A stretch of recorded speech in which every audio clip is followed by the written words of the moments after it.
আসসালামু আলাইকুম। ওয়েলকাম জানাচ্ছি আর একটি ব্লগ ভিডিও দেখার জন্য। তো আজকের ব্লগে আপনাদেরকে দেখাবো আমি সারাদিনে কি করি এবং কি রান্না করি। আশা করি আমার আজকের রান্নার ফ্যামিলি ব্লগটা, ডেইলি ব্লগটা আপনাদের কাছে ভালো লাগবে। ভালো লাগলে আমার চ্যানেলটির সাথেই থাকবেন। মারওয়াজ ব্লগ চ্যানেলটিকে আপনারা সাবস্ক্রাইব করে নিয়ে আমার চ্যানেলটিকে সাপোর্ট করবেন। তো আজকের ব্লগটি শুরু করছি। প্রথমে হচ্ছে কাঁঠাল ভাঙবো। এটা হচ্ছে সকালবেলার ভিডিও ছিল। তো কাঁঠাল নিয়েছিলাম গতকালকে, কাঁঠালটা হচ্ছে ভেঙে নিচ্ছি।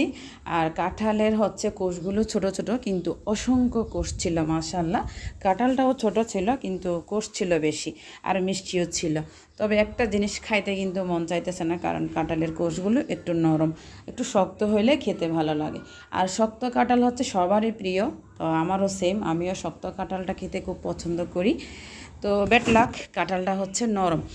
আর এখন হচ্ছে কাঁঠাল খাওয়ার পরে আমি গরুর মাংস রান্না করেছিলাম গতকালকে, রান্নাগুলো হয়ে গেছে। এখন হচ্ছে মাংসগুলো ভুনা করে নিলাম, এগুলো আমার হাজব্যান্ডের জন্য পাঠাবো, চালানি দিব আর কি আমার দেবরকে দিয়ে।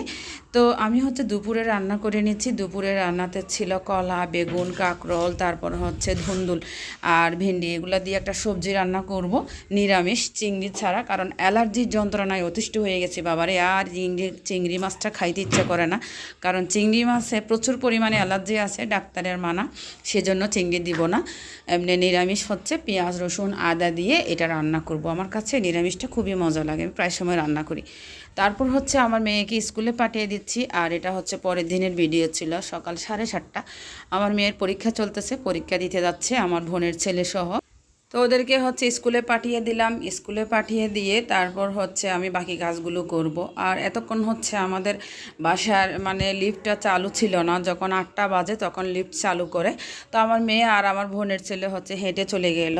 তো বিকেলবেলা কি খাচ্ছে এটা একটু আপনাদেরকে দেখাই। বিকেলবেলা হচ্ছে আমার মেয়েকে বিস্কিট আর হচ্ছে চা দিলাম।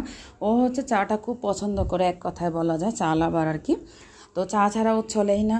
তো ওকে বিস্কিট দিয়ে ড্রাই কেক আর একটা পাইনঅ্যাপেল বিস্কিট, এটা হচ্ছে ওর খুব পছন্দের বিস্কিট। এটা হচ্ছে আমার বাসায় সবসময় এনে রাখতে হয়। আমার মেয়েকে চা দিলাম।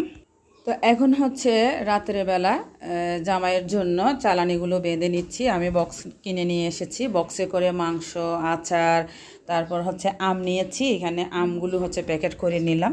সবগুলো আমার প্যাকেটিং করা হয়ে গেছে, এখন শুধু এগুলো পাঠিয়ে দিব। যারা প্রবাসী থাকেন তারা আসলে দেশের কিছু খেতে পারেন না। বিদেশে সব কিছু আছে, কিন্তু দেশের জিনিসের মতো তুলনা হয় না। কুরবানির মাংস দিলাম, আম পাঠালাম, আশা করি অনেক খুশি হবে এগুলো পেয়ে। তারপর হচ্ছে এটা সন্ধ্যার টাইম, পরের দিনের ভিডিও ছিল। আমার মেয়ে হুজুর আসছে, পড়তেছে। তো আজকের ব্লগটি এখানে শেষ করছি। আল্লাহ হাফেজ।